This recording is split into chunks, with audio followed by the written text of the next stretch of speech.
साहब को क्या कहते हैं कि कबीर मन तो एक है, भावे जहां लगाओ, भावे गुरु की भक्ति कर, भावे विषय कमाओ। क्या कहा? सदगुरु कबीर साहब ने कहा कि तुम्हारा मन एक है। मन कितने हैं? एक। 10-20 मन नहीं है, एक ही मन आपके पास है। अब उस मन को आप कहां लगाओगे? कोई एक ही जगह तो लगेगा ना। मन कहां लगेगा? एक जगह लगेगा। सदगुरु कबीर साहब कहते भावे गुरु की भक्ति कर, भावे विषय कमाओ। यदि तुम्हारी इच्छा हो तो उसको संसार में लगाओ, और तुम्हारी इच्छा हो तो उसे मोक्ष मुक्ति के लिए भजन भक्ति में लगाओ। अब मान लो कि आप लोग जैसे अभी सत्संग सुन रहे हो और उसी समय सामने आ गया कोल्ड ड्रिंक, हाँ? क्या करोगे? ले लोगे? अब मन कहां जाएगा? मन तो एक ही है, या तो सत्संग में रहेगा या कोल्ड ड्रिंक पर रहेगा। कहेगा सत्संग तो समझ में आता नहीं, बाबा क्या क्या बोलते हैं पता नहीं चलता। कोल्ड ड्रिंक तो कम से कम स्वाद तो इसका ले ले, कलेजा तो ठंडा हो जाएगा ना।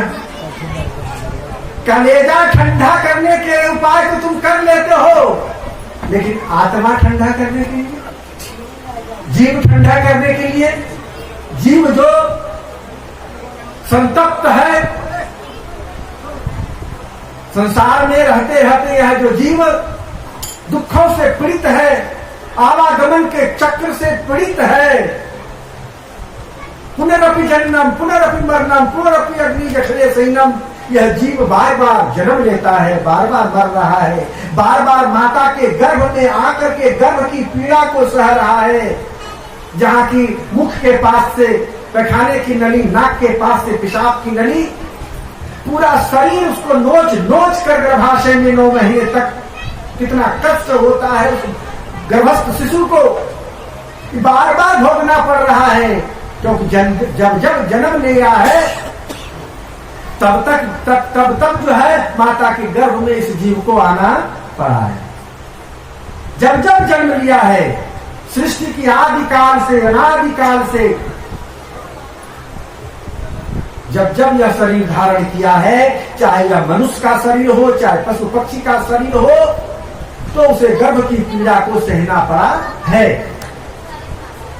और फिर जब जन्म लेता है तो जन्म प्रसवकालीन पीड़ा तो मां समझती है, मां जानती है कि बालक को जन्म देने में कितना कष्ट होता है, और उससे कई गुना ज्यादा कष्ट उस बालक को होता है जब उसका जन्म होता है, संसार में आना होता है।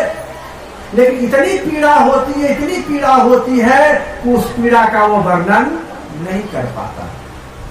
ये थोड़ा सा चोट लगता है तो दर्द महसूस होता है, थोड़ा और होता है तो थोड़ा महसूस होता है। अब बिल्कुल इतना न एकदम एक्सीडेंटल पीड़ा यदि हो तो लोग बेहोश हो जाता है, उसको पता नहीं। हॉस्पिटल में जब होश आता है तब उसको लगता है एक्सीडेंट हुआ था, हम थोड़ा गिर गए थे, चोट लगी थी, लेकिन उसके बाद क्या हुआ इसको कोई पता नहीं चलता। उसी प्रकार से गर्भकालीन पीड़ा का याददाश्त किसी को नहीं है, लेकिन पीड़ा वो महान पीड़ा है। गोस्वामी तुलसीदास जी महाराज कहते हैं कि जन्मत मरत दुसह दुख होई, जन्म लेते समय और मरते समय इस जीव को बहुत पीड़ा होता है, बहुत कष्ट होता है।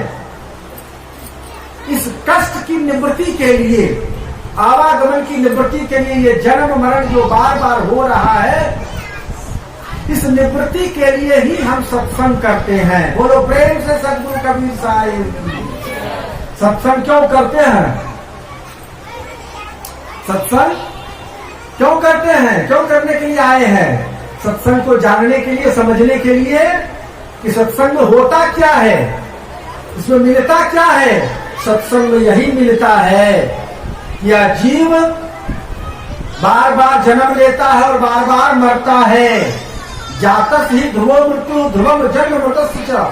भगवान श्री कृष्ण गीता में अर्जुन से कहते हैं, हे अर्जुन, यह जातक जब जब जन्म लेता है